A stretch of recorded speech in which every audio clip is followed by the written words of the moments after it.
Hello, everyone, and thank you for joining us in today's discussion about Dr. Dan Siegel's new book from W.W. Norton, IntraConnected, Me plus We, as the integration of self, identity, and belonging. My name is Kevin Olson, and I'm the Associate Director of Norton Professional Books. I'm thrilled and delighted to introduce Dan and Deborah Malmud, the Publishing Director of Norton Professional Books and Dan's editor here at Norton. IntraConnected is Dan's latest book in the Norton series on interpersonal neurobiology, which was co-created by Dan and Deborah and celebrated its 20th anniversary this year. Dan was the founding editor of the series, and with 1.25 million books sold to date, it is by far one of the best-selling and most groundbreaking series focusing on therapeutic practice. Dan and Deborah will discuss how IntraConnected and the series itself came to be, and we'll answer questions towards the end of their discussion. So please leave some questions in the chat for them, and they'll get to as many as they can before we close out today. So without further ado, here are Dan and Deborah for what promises to be an insightful conversation. Thank you. Thanks, Kevin, so much. It's really great to be here with both you and Dan, both of whom I've known almost about the same amount of time, which is a couple of decades now at this point. And welcome to everybody here joining us. I know that every time I talk to Dan, whether it's in a setting like this or on the phone, it is enlightening and sometimes humbling and always fun. So I think we're going to have a good time.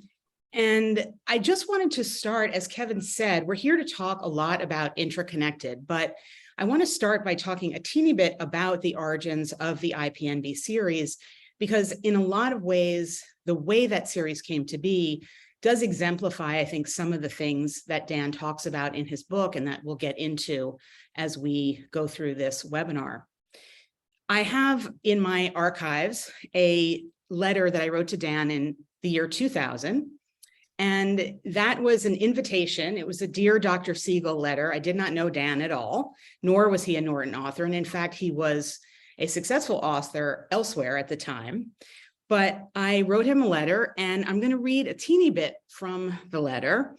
And it said, I introduced myself as the then editorial director of Norton Professional Books. And I said that I had an idea to begin a series of short books that will be geared toward non-medically trained mental health clinicians, but will present neurological, medical, and biological information about various mental health issues. And then I went on to talk about sort of my idea for what those books would look like, which is not ultimately how they've ended up. And I wrote to him, I said that I was writing to him because I wanted somebody who had an ability to draw from a number of different disciplines in their own work. And I came to my job here at Norton Professional Books, not from a mental health background. I came from a humanities background, an interdisciplinary humanities background in particular. And interdisciplinarity was very much my own personal academic training, my intellectual love. And when I read Dan's book, The Developing Mind, I saw in that much more than just a book. And I saw in that author a very deep and broad thinker and somebody who, to me, in a sense, and I mean this in the highest compliment, came like almost from a humanities perspective, even though it was in social sciences and mental health. And when I read that book, I said to myself, I have to know this person. And this is much more than just a book, as I just said. This is a whole thing. So that was the origin for my writing the letter to Dan. And with his characteristic generosity, I have some notes here on my letter that he didn't respond right away. He was out of town until April 10th. Dan, I'm sure you remember that very well. And I left a message for him on April 11th. And then at some point thereafter, my notes fade away and our relationship began. And the series itself, I think, is, as I said at the outset, really exemplifies the concept of things acting and being and growing and developing in relation to one another. Because the series, even though I said I have a series idea, that wasn't what the series became. The series became something very different once Dan and I began to talk about it and all his ideas came into play. And So that is a segue into the book. But before we get to the book, I just want to ask Dan, putting you on the spot, whether you remember any of this. Like, this is etched into my mind, of course, because for me, professionally, you know, that this letter was one of the best things I ever did. So that's why I have a copy of it at home. But I wonder if what you remember back from those 20 years ago, 20 little plus years ago, because it took a while, of course, for the first books to come out. Yeah. Well, first of all, Deborah, it's great to be here with you. And I want to just thank Kevin also for being on the journey and for introducing us. And I do remember that letter, and I do remember our first meeting. And I'm filled with a lot of gratitude for it being, you know, professionally, you know, the best communication that could come through. And the idea that, first of all, that you could reach out and see the possibilities of something that was just emerging. So this was, you know, after the decade of the brain and the big push in the field of mental health to become kind of brain-based based on that, and also look at what had been said for a long, long time. The mind is simply the activity of the brain, and now we could look under the skull. You know, the excitement of that was also accompanied by a risk that people could see things in a very narrow way just through neuroscience. So I remember when you said, you know, you read The Developing Mind and you were interested in talking more, and I said, that's great. And then I'm trying to remember the conference. I think it was in DC. We were at a networker conference or something. We were wandering. So, yeah. We were wandering around together to different things and hanging out, and it was just fun to be with you. But then we would, you know, whisper to each other different things at the meetings, like, okay, this is one perspective, and what if you had like a broader perspective? And I remember that beginning very well. And you know, the way of embracing, let's say, neuroscience, but saying it's part of a much bigger story was not really being done. You know, there were things independent of science in general. So the field of mental health really wasn't drawing that much on science, but then in particular, neuroscience sort of started coming in, and there were all sorts of ways where you could make it a broader thing. And I had, you know, created this phrase, interpersonal neurobiology, to try to say, what is this bigger thing?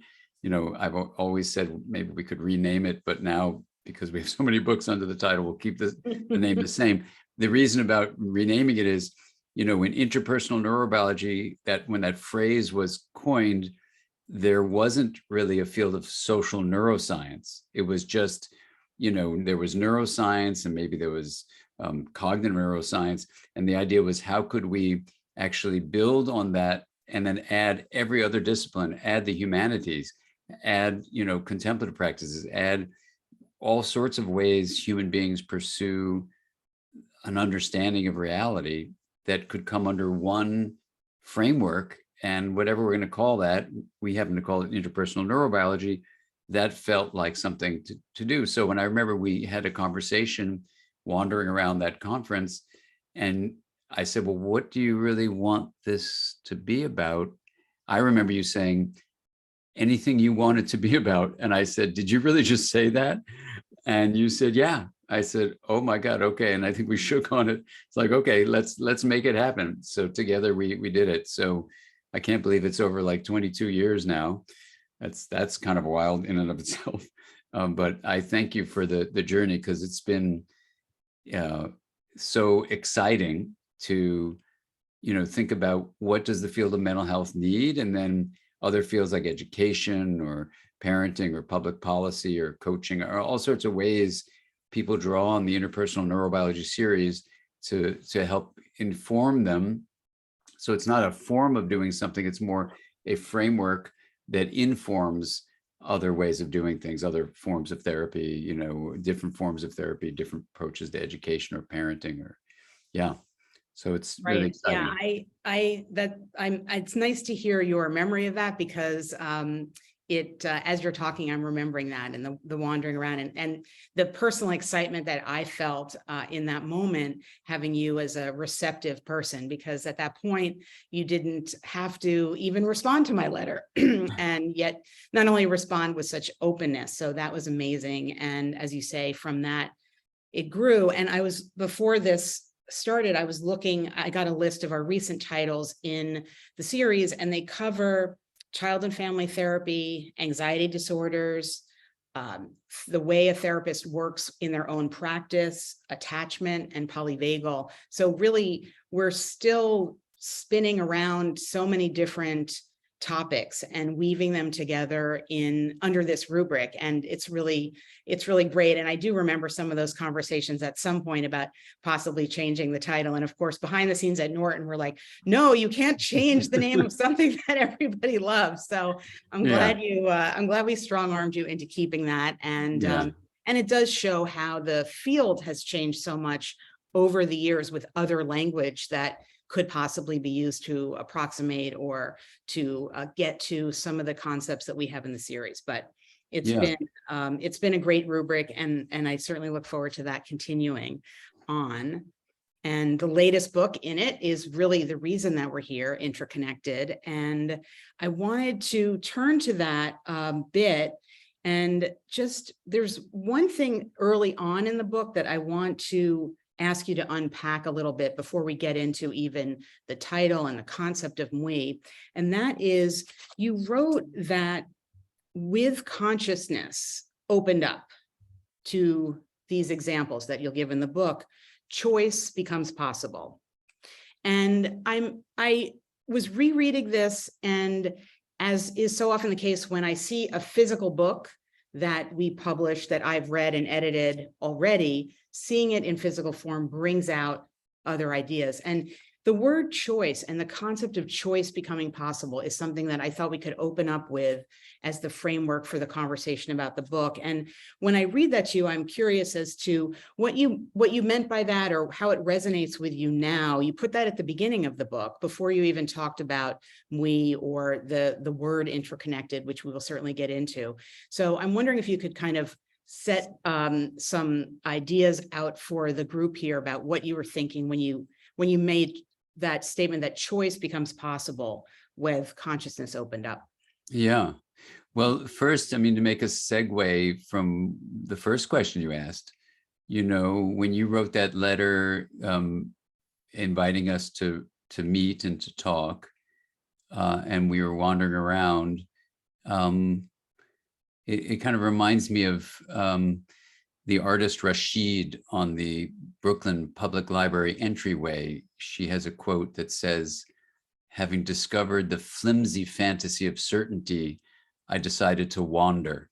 So when I think about you and me wandering around, listening to talks, feeling into what the field of mental health had come to, and what might be helpful for it, that shared awareness between you and me wasn't just, oh, let's gather all the facts of this thing, gather all the facts of that thing. It was an open awareness. And in that openness, you had a feeling for something that was needed in the field of mental health. I had a feeling about it.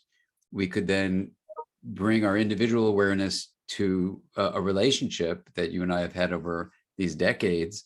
And then within the space of that awareness, when we're not committed to one thing or the other, it's almost as if we create a window into something that is needing to happen. And so when you enter this open awareness state, this idea that consciousness is needed for choice and change, it's the idea that if you can just sort of get out of your own way and just say, well, here's an openness I bring, and I'm feeling something come through me, and then I can, because you and I were partners in this journey, I could say, what about this? And you can say, what about that? And then we're not coming with fixed noun-like certainties. Instead, we're coming to a more verb-like embracing of uncertainty, and let's say, see what happens. Now, that doesn't mean, as we've known because you're an incredible editor, and you have turned down many of the things I've turned in, and then I have to rework them many, many, many times. And we can talk about this one, and it's a beautiful thing. So you kind of let the process happen through you. It doesn't mean the product is always done or the right one, but you get a feeling towards what, would be a good contribution. When I think about all the beautiful books that are in our series, I think we have 80 now, it's giving a space for change to happen within the field of mental health. And, that has now, as we've said, spread over to education and coaching and, parenting, and in these beautiful ways that we just stay open in a way to what E.O. Wilson calls consilience, finding a common ground across different ways, which requires an open awareness that this discipline is saying that, this discipline independently is saying this. Oh, look at the similarity. Here's a third discipline that's saying this other thing. Oh, but it has this grounding similarity. Maybe the consilience then is a truth. And then if you let the truth express itself, people resonate with it and find it really useful. So it's a kind of almost letting yourself out of the way, but letting something come through you. I don't know how to describe that exactly, but it's that's what I would say that's open awareness is.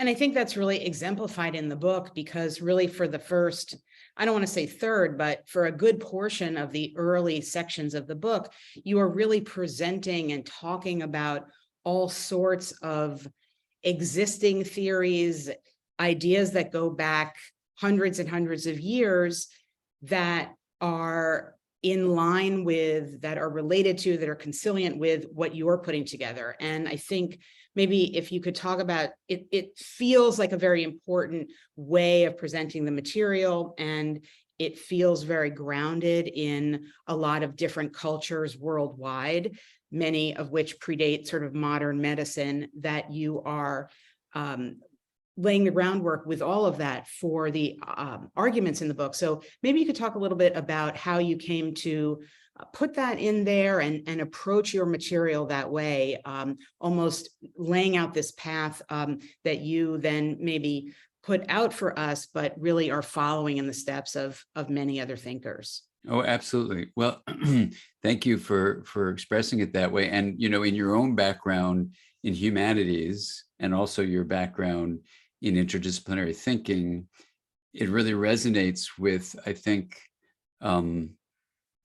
this interpersonal neurobiology stance, which is there are many ways of knowing, and let's try to be aware of them. This comes to your prior question about awareness. Let's try to be aware of them and invite them all into the conversation, which means, con is with and verse is to turn, the turning of our attention together towards something. So, I remember when I think we were with Kevin at a lunch in New York, and we were saying, well, what's the next book? And I said, I think it should be something about like belonging and identity and self-experience or something like that.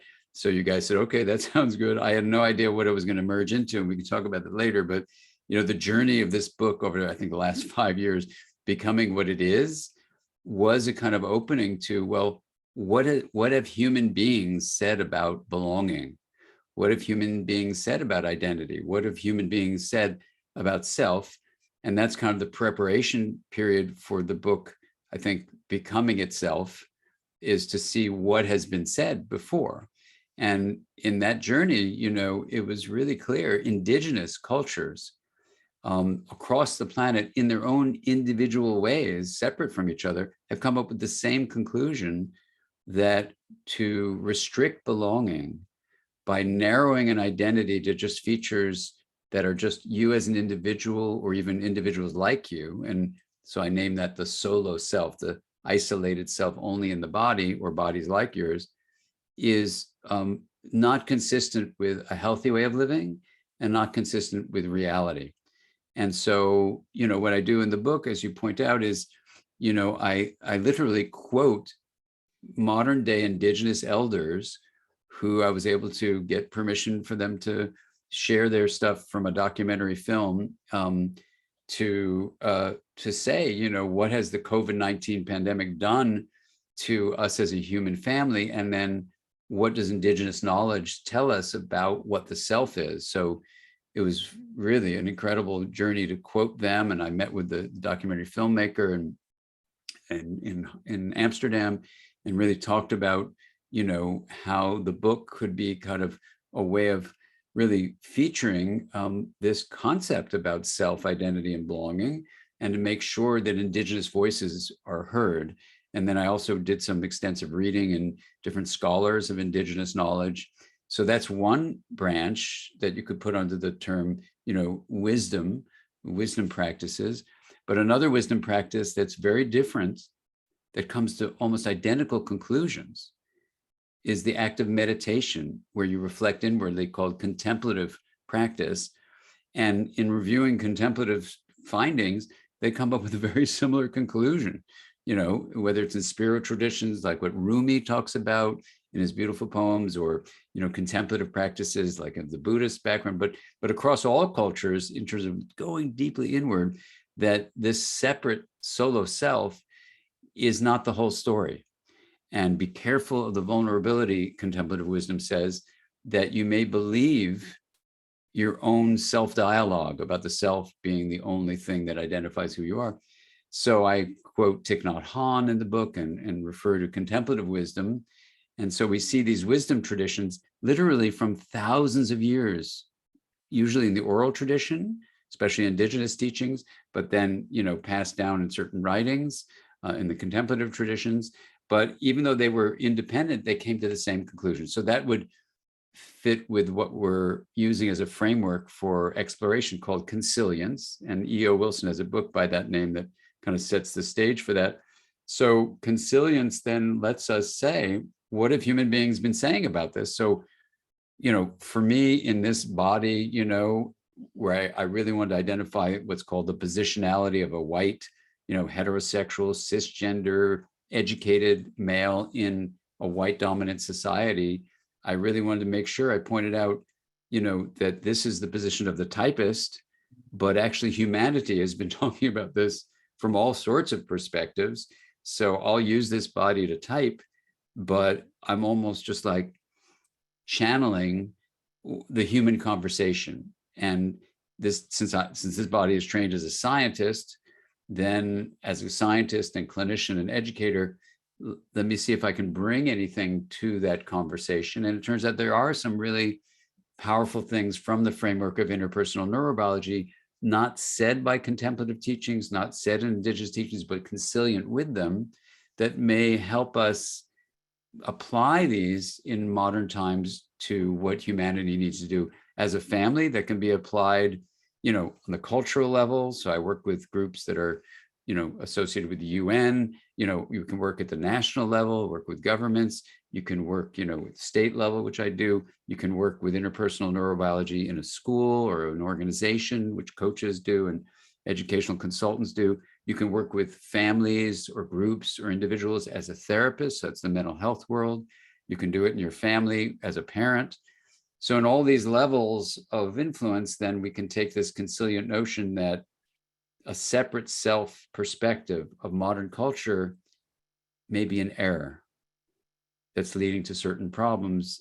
And because these books are about trying to help the world move towards well-being, then here's a notion about self that let's put this out for us to discuss as a family, as a human family, and say, maybe we've made an error and we need to listen to Indigenous teachings and contemplative teachings. Here's the science addition to those ancient conversations and ancient invitations to say what's going on that we have thought the self is only in the body. Well, thanks for that. And as you were talking, I was remembering that the book actually, if you recall, and this is perhaps of interest to those of you out there who are thinking about writing a book and feeling stuck, I was looking for the contract for this book, and I kept going back in my files and back in my files, and I finally had to go to our shared file because I didn't have my files that far back. Dan, it was actually a 2015 contract that the book, it was called something like Belonging, Doing, Being. I don't know if you remember that. Being mindful doing, yeah. Being mindful doing, right. And it just never, now Dan wasn't writing it since 2015, I'll say that, but it was percolating, let's say. And I know we talked about it every few years and you were working on other things for us and others. And my memory of the first substantial piece of this that I saw coincided pretty much with I feel like the beginning of the pandemic, because I have this image of myself before I was kind of set up to do remote work, like on my bed, like kind of in a, existential panic, trying to focus on your manuscript in April of 2020. But it had been under contract for quite some time, and I think developing in your mind. And I know that at one point we were talking about calling the book Mui, and I didn't want that to be the case. And I would like you now to talk a little bit about the origins of that word. We explain it very clearly on the cover in a way that I think is both beautiful and clever, and its relationship to the final title now, IntraConnected, and how you came up with that word, just as context for those people who might not know that or haven't yet read the book. Yeah. Well, first of all, I guess that's where the number 5 years. Yeah, it was percolating for 5 years before I turned in a manuscript to you, for sure. And that percolation, was happening at a time of incredible unrest in the world, and all the recognition of the positionality of things. And so the word "we" came up. I was giving a talk, I think right before we signed that contract, that I called "Me to We." And I like kind of the rhyme of it. And one of my online students was in the workshop as a live workshop. And at the Garrison Institute, she came up and she said, "I'm really mad at you, because you're a hypocrite." And I said, "Okay, well, tell me more," which is, of course, where we need to learn more about why someone's mad. And she said, "You've taught us that we need to really know the history of the body and where our attachment experience shaped us and what we had to deal with, trauma or loss." I said, "Absolutely." She goes, "Well, that's me." I said, "Yeah, that's the word me. That's you. That's me. Absolutely." She goes, "And you taught us to really know what the body's feeling, the sensations in the gut and the heart. And I know my internal experience." I said, "Absolutely." She goes, "Well, that's me." I said, "Yeah, that's you." She said, "And you want me to really exercise my body, sleep my body, feed my body well, enjoy my body?" I said, "Yeah." She goes, "That's all me." I said, "Yeah, that's you." She goes, "Well, you have a talk called Me to We, which implies," she says very accurately, "it implies losing me to go to we." I said, "Oh my God, you're right." She goes, "Well, come up with something else." So I said, "Okay, well, how about a title like Not Only the Separate Me, but Also the Relational We?" She goes, "Well, that's accurate, but that's clunky. Come up with something else." I said, "Well, let's see, we have the concept of integration, which is differentiation and things being unique or specialized. And you combine differentiation with linkage. And unlike the experience of blending, where you lose the differentiation when you mix something up, integration is not blending, it's maintaining the differentiated aspects. And as you link them, there's a synergy, there's an emergence of something greater than the individual parts. So there's linkage that doesn't destroy the differentiation." So I said, "Okay, so we want to integrate me and we." She goes, "Yes." I go, "All right, well, I don't know, like me plus we is we." And she goes, "That's it." So it was in that little exchange, because she was so honest and straightforward. Yeah, and we were sharing consciousness there, that we came out. And then I realized it was so important for integration to not lose the inner while also embracing the inter. And that was a word I was just using, repeatedly. We, I put it in this wheel of awareness practice. It was a part of the conversation. And then years later, let's see, it must have been, before the pandemic. So it was when the Being Mindful Doing project, which was just a fun way to say that mindfulness can be about being and doing. And so I thought that would be like a good build after the mindful brain and the mindful therapists all do being mindful doing. And it was kind of goofy and fun. And I don't know if anyone knows what it means, but I actually put that phrase in this book because I love it so much. But anyway, and you were kind to let me have it as a working title, Being Mindful Doing. Anyway, so then I was working on systems stuff with Meta Bol and Peter Senge at MIT. And we went for a retreat with a number of other colleagues. And on the retreat, we went into the forest in Colorado, and we were put by ourselves in the forest for 3 days. And then after the 3 days, quote, alone, we all had the experience of being all one, and everyone was sharing in a circle in the forest when we came out of 3 days. And everyone was saying they were interconnected, they were interwoven. Some used Thich Nhat Hanh's beautiful term, interbeing, they interwere, they were interlaced. And then it was my turn to speak at the end. It was going around the circle. And, I'm a kind of a stickler for words, and you and I share that in common. So I said, well, I feel exactly what you're saying, but the experience of this body wasn't so much an it was like I was in the forest and I was the trees. I was the creek. I was the stones. I was the body. I was the whole thing, and it was all connected. So I guess I would say I was intra-connected, and everyone's shaking their heads like, oh yeah, that's what is intra-connected. So then when we came out of the forest, got back to our stuff, and I got with the computer and I was typing out some notes. Every time I would type intra-connected, the autocorrector would switch it to interconnected. And I thought there was something defective in my computer. But then I looked it up. There is no such word, intra-connected. In English, at least, we don't have some way to speak to the connectivity from the perspective of the whole. So interconnection is cool. Interconnection is wonderful. It acknowledges there are separate parts that are connected to each other. Great. But who speaks in a word on behalf of sensing the wholeness of something? So that's where the word interconnected was there. And then when I told you about that, and I said, oh, but maybe we can go from being mindful doing, maybe we'll call it mui. And you said, well, no one knows what mui is. And so we made a lovely meeting of the minds to have it be called intraconnected, even though no one knows what that means either until they read the book. So that's the word, and that's the origin of mui.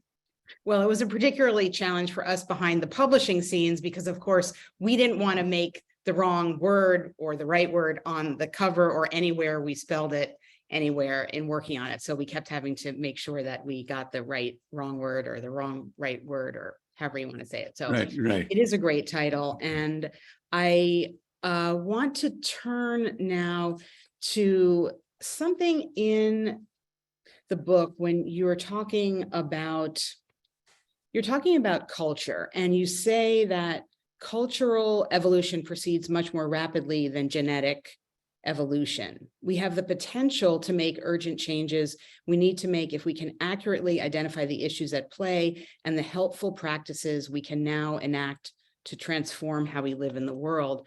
And I'm thinking of this because of your description of what you're talking about, that meeting when you were in the forest and very much kind of removed from the world in that almost like a natural think tank, and perhaps some of the ideas and things that came out of it. But I wonder what you would have to say to the participants here about how we can take these ideas that you put forward in the book and that we've been talking about and bring them into the real world and actually kind of make real change in the real world, and whether you have any thoughts about that kind of on a day-to-day practice basis, or what that would actually look like. Yeah, thank you for the question. Let me drink a little tea. The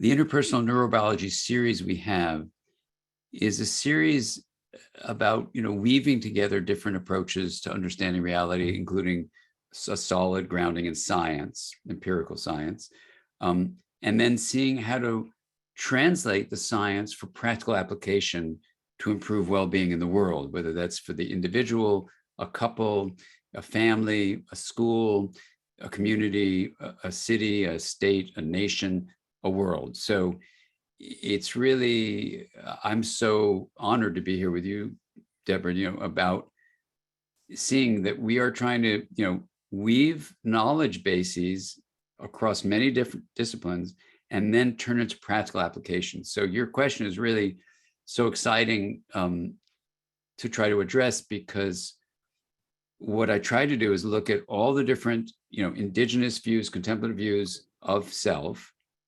then look at, what do we know about how self, identity, belonging develop across the lifespan. So it's a developmental view, looking at psychological development, social development, looking at neuroscience and developmental neuroscience, but then saying, okay, so where are these windows of opportunity to present change? So a parent reading the book would see how you could raise a young infant to start experiencing this basically identity lens, which allows you to say, I do have a body, there's an inner self. I do have relationships with people I know. This is a broader moving of your identity lens. I'm related to all humanity, even people I don't know, or people who don't look like me, or people who don't share my beliefs. We're all part of a human family. And then widening it still, you learn in the book how to widen it to a belonging to all living beings, to all of nature. So then that's a very practical tool that the book introduces, the idea of an identity lens and how to adjust it. Then what happens is we say, okay, it's all, and I don't think I talk about this phrase in the book because I've been talking about the book since the book came out and using this phrase. So I'm not sure, but here's the phrase. If you had someone limping, in front of you and you were trying to help them, and because these books in interpersonal neurobiology are about helping, how do we help each other live a healthier, more flourishing, kinder, more compassionate way of being in the world? So if someone's limping, you say, pause, let's put in our awareness, you're limping, there's a limp going on here. Can we take off your shoe? Can we remove your sock? Can we look at the bottom of your feet? And in the sole of your feet, we'd find a splinter. And then we ask you, can we remove it? We say, yeah. We remove the splinter from the sole of your foot, and then it starts to heal, and then soon you're walking with harmony. So it's almost like the solo self is the splinter of the psyche of modern culture. And when you look at it that way, then you can say, then our work on a cultural level, I'll talk about that, how we do that in a moment, is in whatever ways there's something called pervasive leadership. Each of us can be empowered. We stop using the word self, because words really matter, to indicate the individual. And if you want to use the individual aspect of self-experience, say inner self. And right away, someone goes, oh, does that mean there's an inner self? Yes. You are all the people around you in your human family. You are all of nature. That's the inter part. You put them all together, the inner and the inter, it makes the intra. And then what this allows you to do is identify the splinter. And then cultural change, fortunately, can happen very fast. So that if we as a human family took this error, this mistaken identity of self as only being in the body, which seems so natural, you go, of course, the self is a synonym for the individual. And this book invites you to say, well, hold on a second. What does self really mean? And it means, if you look at the science of self, the subjective experience of something, the perspective of something, and the agency of something, the SPA, I'm an acronym nut, so there's the acronym, the subjective experience or sensation, the perspective or point of view, the agency, what you act on behalf of. And then what happens is you go, wow, I have a SPA inside the body. Yes. I have a SPA in my relationships with people I know directly. Yes. I have a SPA with people maybe I don't know or aren't like me. Yes. I have a SPA, I have a sensation, perspective, and agency for all of nature. And then it's not just about going away in a forest and doing something like that. That can be helpful, but it's moments of awe, gratitude, and compassion, the three emotions that in science we study that are usually called self-transcendent emotions. But in working with scientists like Dacher Keltner, who are studying those, I said, let's rename it from self-transcendent to self-expanding. And he was totally open to that. I quote him in the book about that. And what's neat about the self-expanding view of those emotions is you can have awe, gratitude, and compassion every day. You don't have to go away for a retreat. And then, there are these domains of integration we talk about at the end of the book, and the wheel of awareness. There are actual practices so that culture changes by the way we communicate with each other. And the reason a word is so important is because it's sitting on top of concepts and categories. And if we can then have a word that helps us get out of these sometimes prisons that language can become, like self is just the individual, there's a lot we can do to change the world in a pretty rapid fashion. And this may be an ancient invitation, but there's a modern urgency to addressing this mistaken identity. You're on mute, Deb. It leads into a question that somebody just asked in the chat. If I can turn to some of the questions we've gotten here. Somebody writes, how do you address the fact that self-awareness, awareness of others, and the capacity to connect in a more connected way is a privilege that some do not have? Yeah, it's a great question. And, in preparing to write this book before COVID-19 hit us, I assembled a group of extremely diverse people from various backgrounds, racially, gender-wise, sexual orientation-wise, background, educational background, economic background. And together, this group of individuals were a part of what I would call a pre-book book club. So I had the outline of the book in my mind, which was an acronym sibling. And I said, okay, if you're going to see a chapter on self, identity, belonging, love, intraconnection, noesis, which is conceptual knowing, and gnosis, which is experiential knowing, what would each of the chapters be like? And for a year, we went over chapter by chapter what they would have liked such a book to be like from these very diverse perspectives. What you come to realize when you actually study belonging, in fact, is that in a culture of privilege, like a materialistic, individualistic culture like the United States, there's actually a less kind of awareness of others, less self-awareness, and less a capacity to connect. So while we think of that as, quote, privilege from a material point of view, I was actually doing some mindsight research in Namibia, where there was an incredible set of challenges, including a famine, a drought. There was a disease of tuberculosis that wasn't responding to medications. And when I was meeting with the folks there in the San tribe that I was with in a number of villages, I would see if they had mindsight language. And they did have mindsight language. These were some genetically probably most closely related to the origin of all of humanity. So that's why we chose Namibia.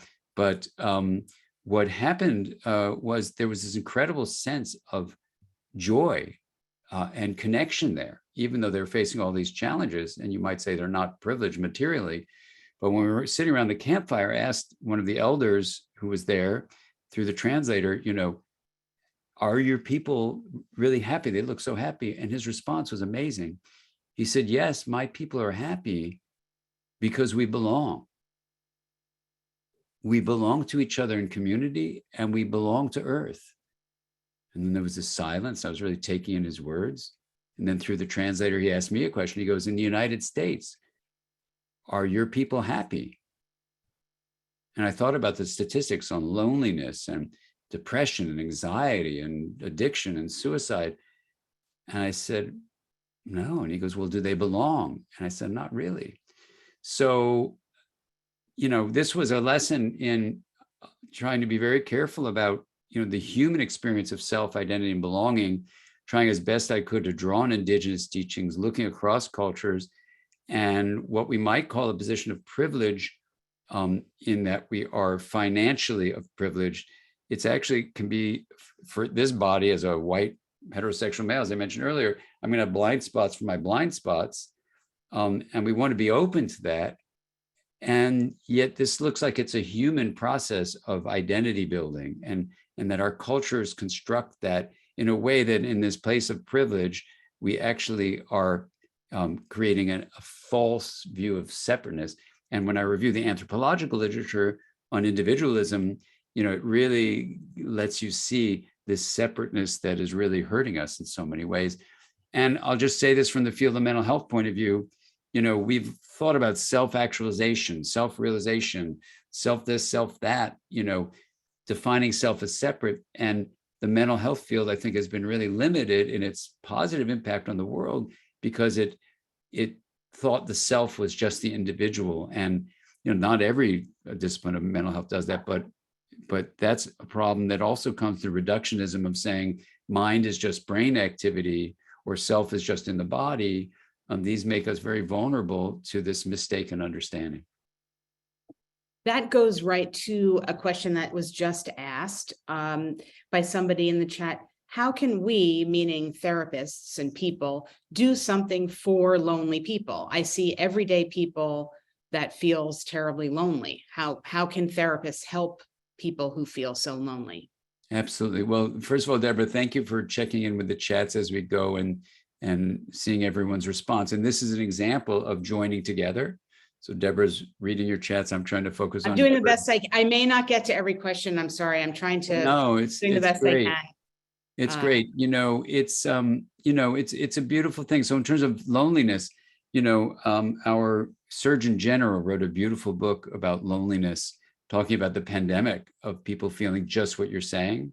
I'm working at a statewide level here in California to talk about how we can actually increase the experience of belonging in communities. And I think there is a way working, individually as therapists or working in communities with community activism, of working at the level of the government to create structural experiences of community and connection, so that, in the first words of that, letters of that acronym, self-identity and belonging, which are in our subtitle, are interwoven facets of who we are.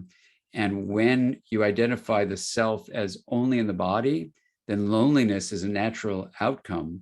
And so we don't belong. And so in terms of the question, what do?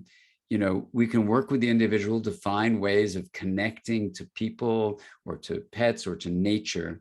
Connection. IntraConnected is really a book of hope about how to do just that. How do we actually find these moments to get out of the lie of the separate self? It is a lethal lie. And as we know, loneliness it's a very damaging state of mind, and we need connection to build on that. Thank you for that. I've got a question here about how you define consciousness and its relationship to we and the points that you raise in the book. Yeah, well, I got to say that with Deborah's support, the book went through many different iterations. So you're saying, how did I do it in the book? One of the iterations was to drop into my own consciousness and make it more like a memoir, and that's the first version. I remember turning this to Deb, and then that didn't, Deborah, I should say, sorry. She's like a sister, so I call her Deb. So that was the first iteration. It didn't quite work, but it really did a deep dive into consciousness, and it was kind of building on what happened in the book Aware, which sort of defines consciousness that way. So then, and the book Mind, A Journey to the Heart of Being Human. So then I said to Deborah, I'll just share this, if it's okay. But I say this briefly in the book. I said, I need the process of this book, in terms of your question, to reflect the consciousness that is so related to we, in a way I'll describe in a moment. So I don't know, I need to have just the way the book is done. I did that, the Pocket Guide to Interpersonal Neurobiology was this kind of nonlinear book. And it's not that I want to do that again. It's like something about a journey or something. And Deborah sent me your favorite book, or that's what you called it, you're right, Hidden Cities by Carvalho.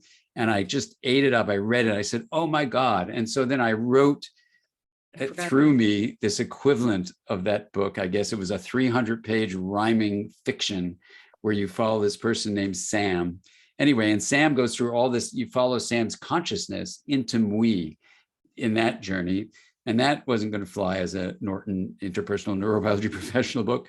And I was glad in the end that it wasn't. I have that for fun on my own shelf. But then the book translated that experience of writing the 300-page rhyme and what Sam went through into a science book that ultimately got shaped into the book it is now in a beautiful way. And so you will see in that book, a lifespan developmental issue about consciousness and, how we see in the book's journey that the mind as an emergent property of energy allows us to look into the science of energy.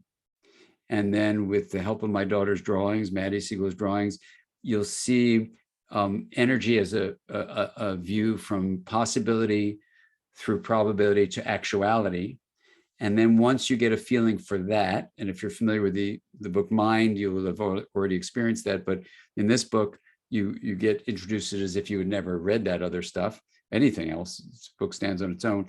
And then when you see consciousness, then you realize that space of what's called the generator of diversity is what I call it in the book. But this formless source of all form, Arthur Zients calls it, this quantum vacuum as the origin of consciousness. Then what happens is the illusion that the body is the sole source of self-identity and belonging begins to open up, so that you start to feel from a gnosis point of view. Gnosis is the Greek term for experiential knowing. You start experiencing it. And in the book, I invite you to take pauses as you go with these symbols of the breath, but also to do a practice called the Wheel of Awareness, where you experience open awareness in this journey. And as you then, if you do the wheel while you're reading the book, not at the same moment, but during the course of reading the book, then you have the experience, like I do every morning, of dropping into the hub of awareness, feeling the sense of a separate self dissolve, having the experience of awe, the gratitude, the compassion that arise in those self-expanding emotions. And then as you do that, the we becomes a natural thing where you don't have to get rid of me to embrace a we. And when you put the me and we together as an integrated self-identity and belonging, it's an intra-connected experience. It's the me, the inner, the we, the inter. When you take them together, it's the intra. Thank you for that. That's great. A couple more questions I want to get to just before we wrap up.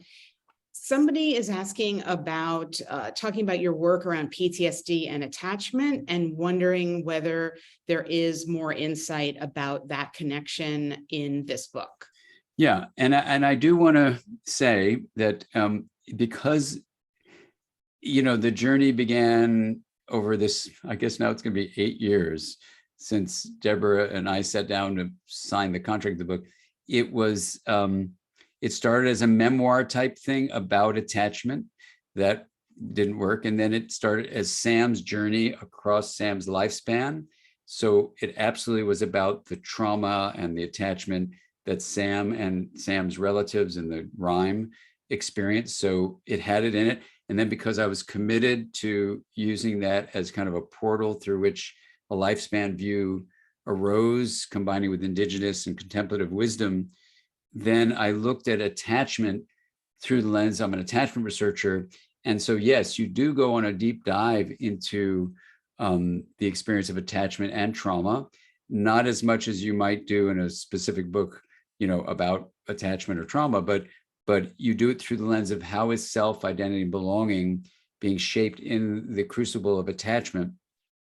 And so you do look at, the way unresolved trauma can affect the sense of self, and in some ways the fear of uncertainty, where this open awareness, this basically this formless source of all form, which hypothesis is, and it could be a wrong hypothesis. I always say this in my books. It could be partially true, or it could be true. You have to keep an open mind and always be thinking again, as Adam Grant says in that beautiful book of his. We want to challenge what we say, but the possible view, it may not be true, but the possible view is consciousness is this maximal uncertainty space of where energy can be. And then trauma has us become, sometimes when it's unresolved, imprisoned in what I call plateaus that are trying to protect us from the terror of uncertainty of our childhoods.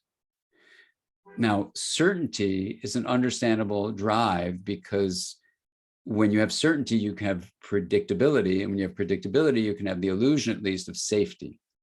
So that's one of the reasons we're drawn for certainty. But the problem with that is that when we get continuing to learn more and more, whether it's unresolved trauma and learning to protect ourselves, or just learning in life, we lose the freedom and possibility that are the true synonyms for uncertainty. So as you go through the book, and the audio engineer had this experience when he was doing the recording for me, he started having his sense of self shift. He couldn't do the practical aspects of engineering. So we had to stop, and I had to explain to him what the book was. And I wrote the book not to just be like a noesis, where you have conceptual knowledge, but actually the actual reading of the book is paced out and presented as an experiential journey for you as the reader. And he was having that just listening to the book. So that was the first time anyone I didn't know had actually been reading the book. That is, he was listening to me speak it. So what this does then is, if you have had your own traumatic experience or your own attachment challenges, it gives you an opportunity to draw on the kind of deep experiential invitation of the book to then embrace the freedom and possibility that are truly this open awareness place. And that's where the me and the we meet each other. And the we then comes out as, I can have a body, but I can also be related and connected to something much larger. Well, thank you so much for that answer. And I want to bring us to, I think, what's going to be the final question here. And I apologize. We'll take a look at all the things in the chat and the recommendations and things, but I wasn't able to get to all of them.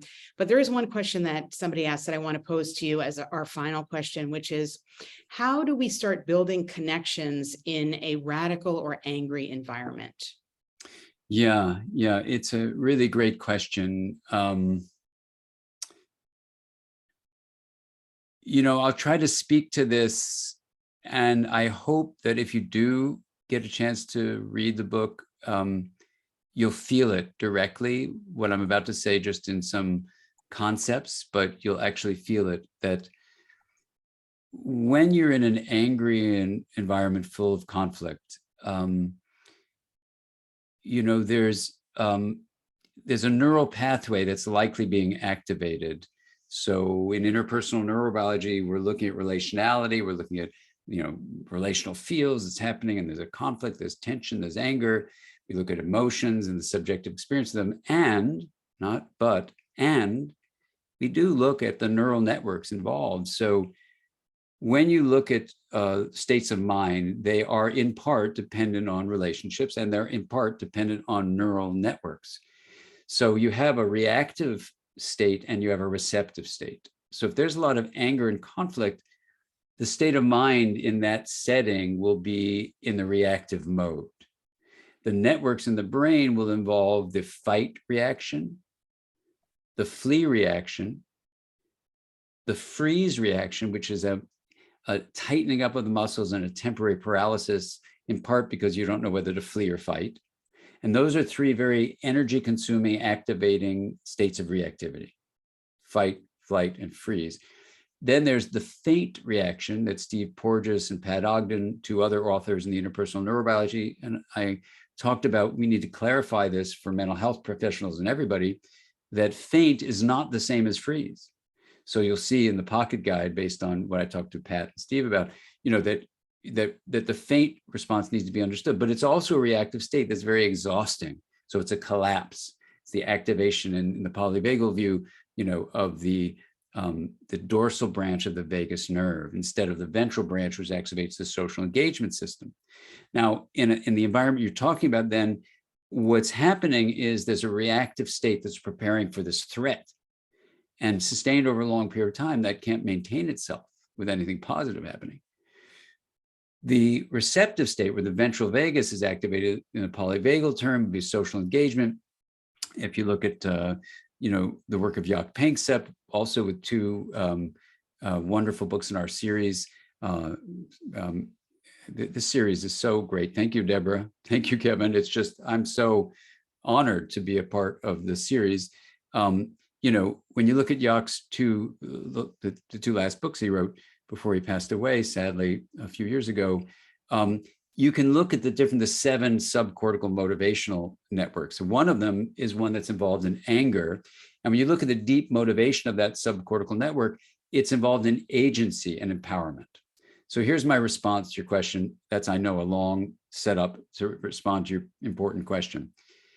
When you add this view that people are reactive around the receptive, then anything we can do to maintain receptivity in ourselves when the other person may be full of anger and pulling on our state of mind to become reactive. We have to use consciousness to make a choice to stay receptive rather than reactive. That's number one.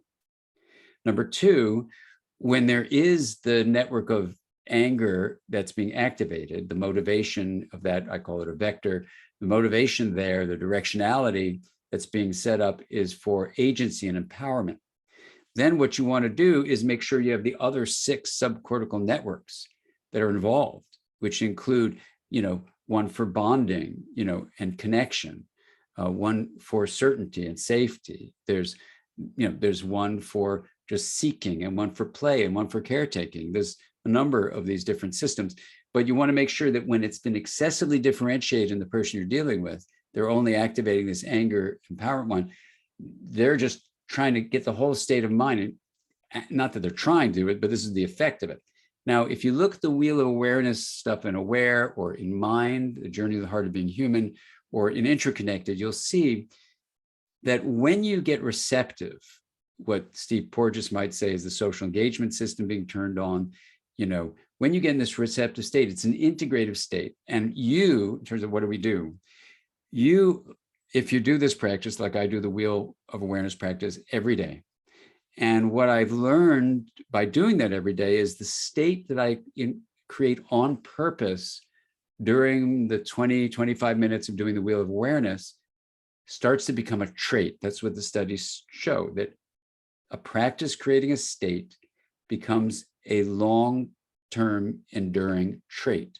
What's the trait? The trait is being able to access this hub of the wheel, is the metaphor. I see it as this plane of possibility. In the book, you'll be invited to try exercises to do this, so that when a person is coming to you and there's an environment of anger, you go inside that hub of the wheel. And what's created? When I did this before the viral pandemic with 50,000 people, and as a scientist, recorded the people reporting their experience, they described a feeling of connection with this open awareness, and amazingly, over and over and over again, they described love. And that's another way of using the word coal. And in the mindful brain, I talked about it something else, but here we would say it's connection, open awareness, and love.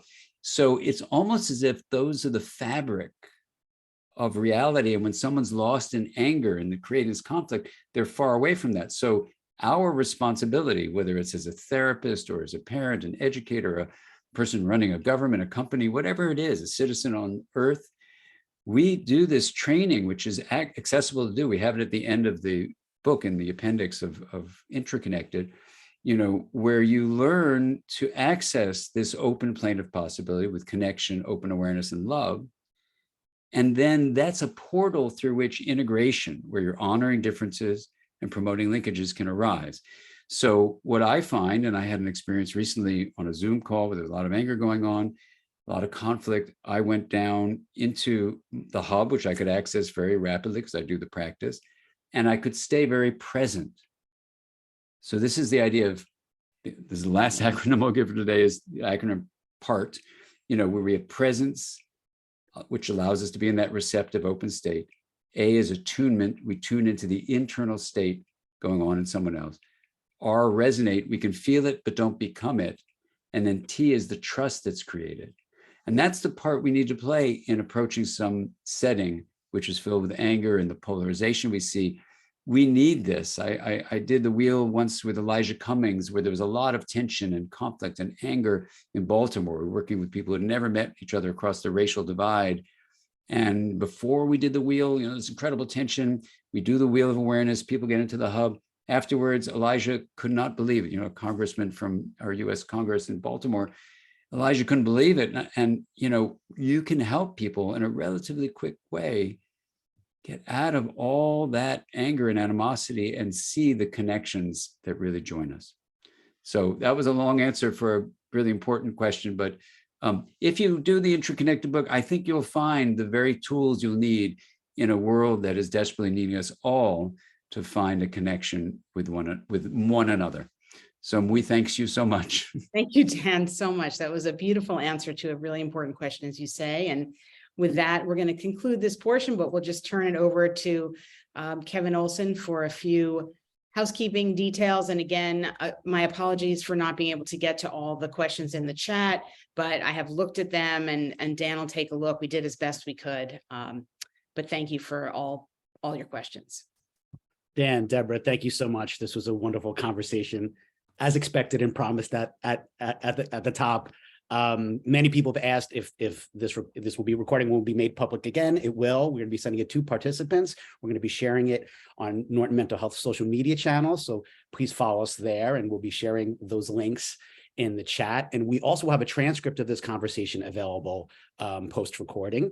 So we're going to send that along to everyone that's registered, and we'll also share that on our social media channels.